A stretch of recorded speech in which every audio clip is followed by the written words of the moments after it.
Hi friends, இப்போ நம்ம சக்திவேல் பார்க்க போகிறோம். சக்திவேலில் வந்துட்டு நம்ம சிக்கல் சிவபதிக்கு திடீர்னு ஃபோன் வந்து ஒன்று மெம்பரில் வந்து தூக்கிட்டோப்பா, நீ இதுக்கப்புறம் கட்சி ஆஃபீஸ்க்கே வந்துடாதுன்னு சொல்லிட்டாங்க.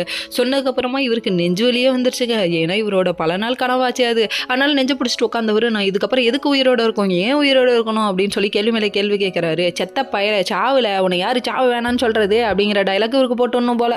அதுக்கப்புறம் பார்த்தா, அட பாவி, என் பிள்ளை என் வீட்டுக்காரரை இவ்வளோ கஷ்டப்படுத்தினவங்க யாராக இருந்தாலும் நல்லா இருக்கக்கூடாது, அவங்க குடும்பமே நாசமாக போயிடணும் சொல்கிறது யார், ஊசி பட்டாசி அம்மா அப்படின்னு பார்த்தா உன் குடும்பமாக தாம்மா, அது எழுதுனது ஓ மருமக தாம்மா, அது தெரியாமல் நீ பேசுறியம்மா அப்படிங்கிற மாதிரி ஆயிடுச்சு.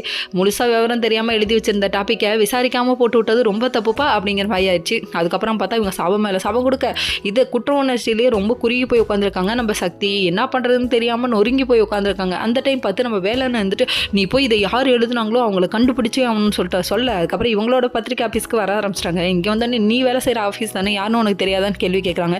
இதில் பல பேர் வேலை செய்கிறாங்க, எனக்கு தெரியாதுன்னு இந்த பொண்ணு சமாளித்தாலும் அங்கே வந்தவர் ஷாக் ஆகிட்டாரு. ஏன் சக்தியோட ஆர்டிகல்ஸ் தான் கேள்விப்பட்டோன்னே ஷாக் ஆகிட்டாரு. இங்கே வந்தவர் பொண்டாட்டி விட்டு கொடுக்கவும் முடியல. யார் எழுதுனது சொல்லுடா சொல்லுடா சொல்லுடா பணிமிச்சு வையான்னு சொல்லிட்டு பிடிச்சி கேட்க, ஏன்டா திரும்ப திரும்ப கேட்குற, நான் சொல்ல மாட்டேன்டா, அப்பா முக்கியமா பொண்டாட்டி முக்கியமா அப்படின்னு பார்த்தா, எனக்கு எப்பொழுதும் என்னோட காதல் பூரா அதுதான் முக்கியம் அப்படின்னு சொல்லிட்டு யோசிச்சவர் திடீர்னு பார்த்தா சக்தியை காப்பாற்ற போய் சொல்லிட்டாரு. யாருன்னு தெரிலப்பா, எங்கே இருக்காங்கன்னு தெரியல, நான் கண்டுபிடிக்கிறேன்ப்பா அப்படின்னு சொல்லிட்டாங்க. சொன்னதுக்கு அப்புறமா பார்க்கணுமே, சினம் கொண்ட சிங்கமாக ஏஞ்சி நிற்கிறார் நம்ம சிக்கல் சபதி. தேவையா இதெல்லாம்? Okay friends.